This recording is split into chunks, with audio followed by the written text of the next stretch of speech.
I have great pleasure in welcoming the Prime Minister of the People's Republic of Bangladesh, Her Excellency Sheikh Hasina, and I invite her to address the General Assembly. Bismillahirrahmanirrahim. Mr. President, Assalamu alaikum and good afternoon. Let me extend my heartiest felicitations on your election as President of the 72nd session of the General Assembly. My delegation assures you of our full support in discharging your priorities on people, peace, and planet.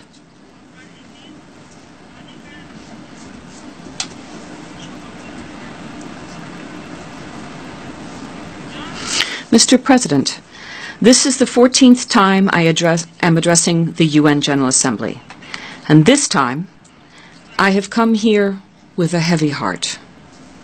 I have come here just after seeing the hungry, distressed, and hopeless Rohingyas from Myanmar, who took shelter in Cox's Bazar, Bangladesh.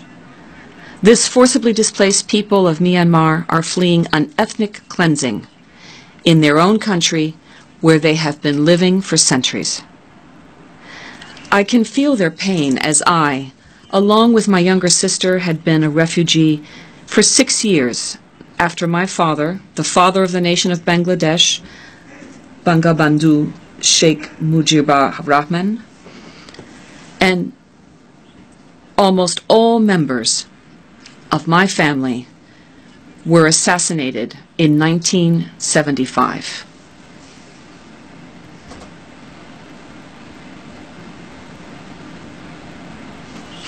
In 1974, in the first ever address of Bangladesh in this assembly, my father, Bangabandhu Sheikh Mujibur Rahman, said, "I know that the souls of our martyrs join us in pledging that the Bengali nation fully commits itself to the building of a world order in which the aspirations of all men for peace and justice will be realized."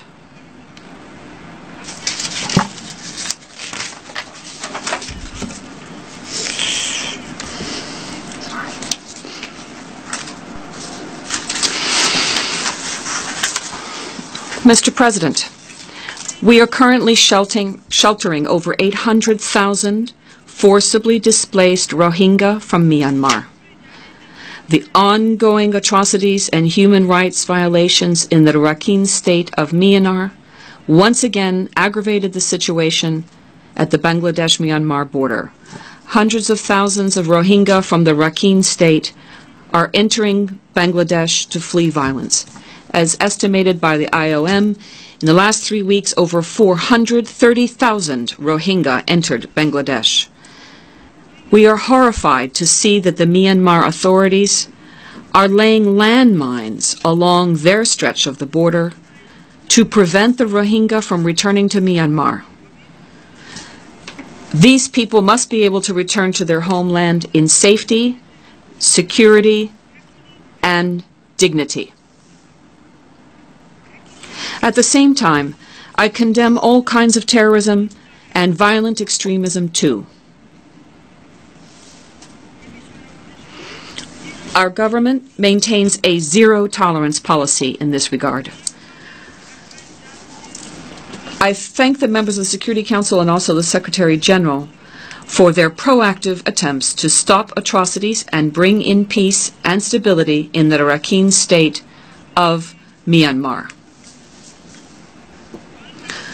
I further call upon the United Nations and the international community to take immediate and effective measures for a permanent solution to this protracted Rohingya crisis. In this regard, I propose the following actions. First, Myanmar must unconditionally stop the violence and the practice of ethnic cleansing in the Rakhine state immediately and forever. Second, Secretary General of the United Nations should immediately send a fact-finding mission to Myanmar. Third, all civilians, irrespective of religion and ethnicity, must be protected in Myanmar. For that, safe zones could be created inside Myanmar under UN supervision.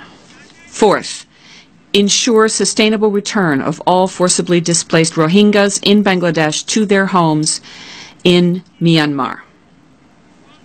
Fifth, the recommendations of Kofi Annan Commission report must be immediately implemented unconditionally and in its entirety. Mr. President, in the 1971 War of Liberation, we endured an extreme form of genocide. In the 9-month-long War of Liberation against Pakistan, 3 million innocent people were killed and more than 200,000 women were violated. The Pakistan military launched the heinous Operation Searchlight on the 25th of March, which was the beginning of the 1971 genocide. The 1971 genocide included targeted elimination of individuals on the grounds of religion, race, and political belief. The intellectuals were killed brutally. To pay homage to the victims of the genocide, our national parliament recently declared the 25th of March as Genocide Day.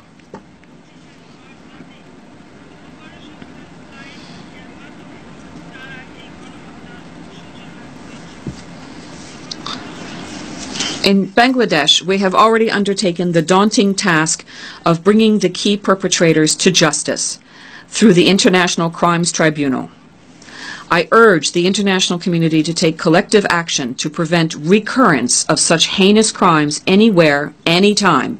I believe recognition of past tragedies like the 1971 genocide would guide us to achieve never again. Mr. President, since our birth as a nation, we have pursued peace-centric domestic and foreign policies.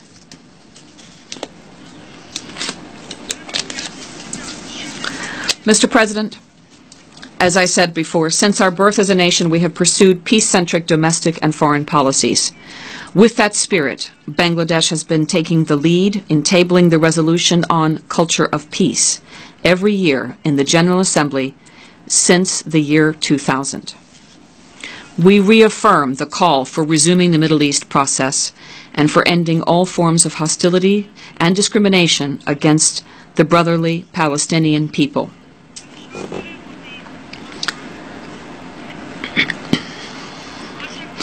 In recognition of the potential role of the UN peacebuilding architecture, we look forward to bold and innovative proposals from the Secretary General on financing for sustaining peace.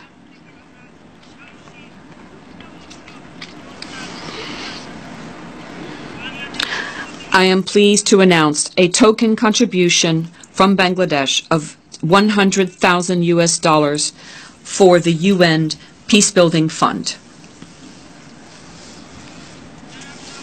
Mr. President, as a major troop and police contributing country, Bangladesh underscores the importance of upholding effectiveness and credibility of UN peacekeeping operations. We shall maintain our own capability, readiness, remain open to further smart pledges, enhance the scope of our peacekeeping training, and deploy more female peacekeepers.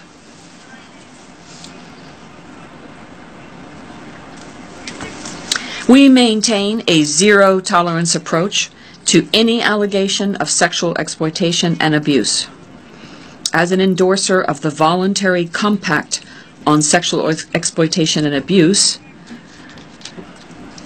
I have committed myself to the Secretary General's circle of leadership to combat this scourge.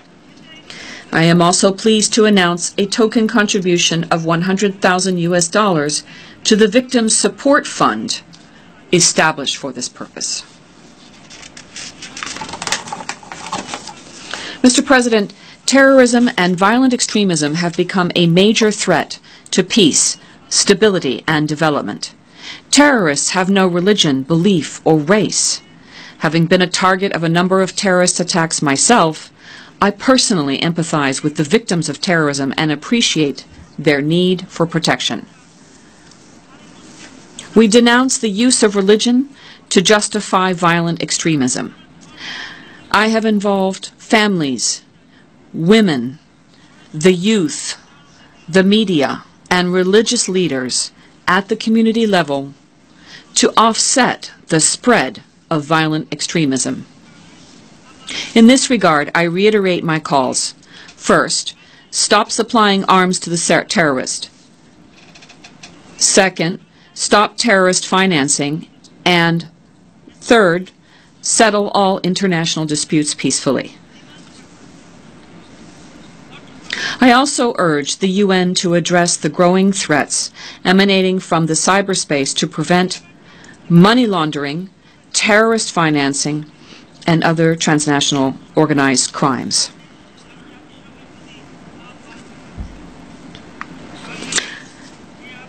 Mr. President, we believe in Bangladesh in promoting safe, orderly, and regular migration.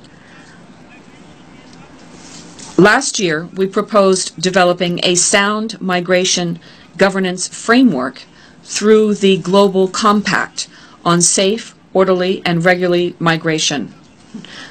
I am pleased that currently the UN is delivering on the formation of the compacts for migration and refugees. Mr. President, the Paris Climate Agreement remains our bastion of hope for climate justice. By recognizing climate vulnerability, we are building resilience against the grave impact of climate change. We believe in the potential of the green economy in advancing the conservation and sustainable use of oceans and seas, the blue economy. Bangladesh has achieved exemplary success in building resilience against flood and other disasters. Crop intensification and invention of water-resistant crops have helped us achieve self-sufficiency in food. We have efficiently responded to the massive flood that struck the entire South Asian region this year.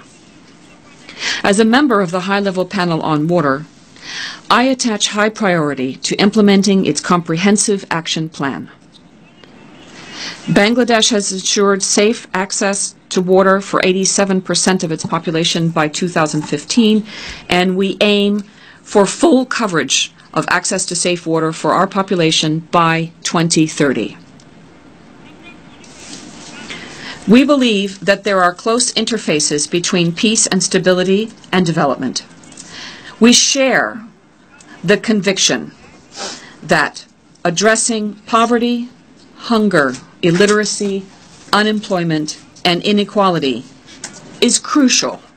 It is crucial for building peaceful, just, and inclusive societies.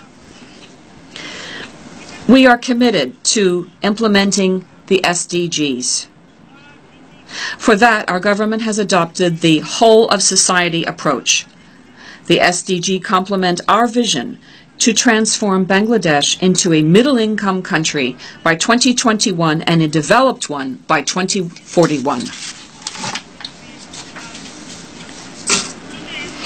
Even before the adoption of the SDGs, we initiated unique social programs that reflect the themes of the SDGs, such as Ekti Bari, Ekti Kamar, one household, one farm, or the community clinic, Ashrayan, the shelter project, or Digital Bangladesh, education support, women's empowerment, education for all, the social safety net, environment protection, and investment and development.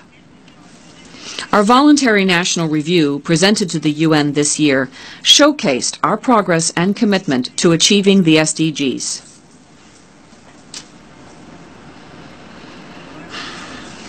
In 2016 to 2017, Bangladesh's economy posted a GDP growth rate of over 7.24%, and our foreign currency reserve reached $32.1 billion. We have brought down the poverty level from 56.7% in 1991 to 23.2% today. Our per capita income is expected to grow to $1,602 by the end of the current fiscal year. It was only $543 in the year 2005 to 2006. Our life expectancy increased to almost 72 years. These figures, indeed, are indications of our inclusive development in which no citizen is left behind.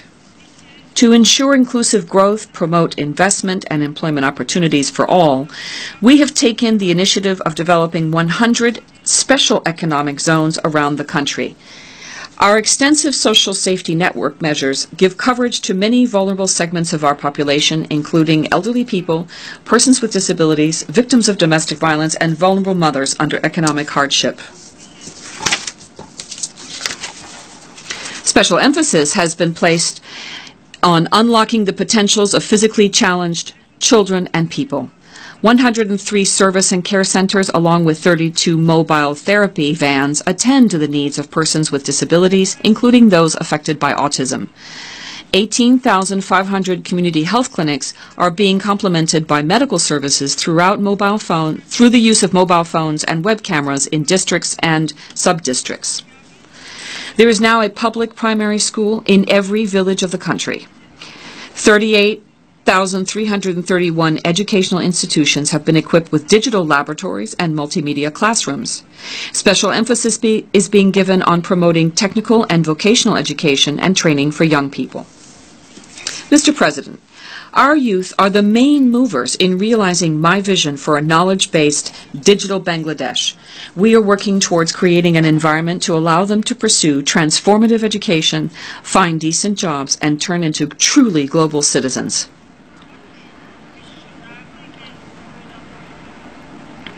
I am happy to announce that Bangabandhu Satellite 1, which is our first ever satellite, is scheduled to be launched this year on our Victory Day, 16 December. Mr. President, to conclude, I would like to say we do not want war. We want peace. We want people's well-being, not destruction of humanity. We want sustainable development. Let this be our collective goal. I thank you. Long live Bangladesh.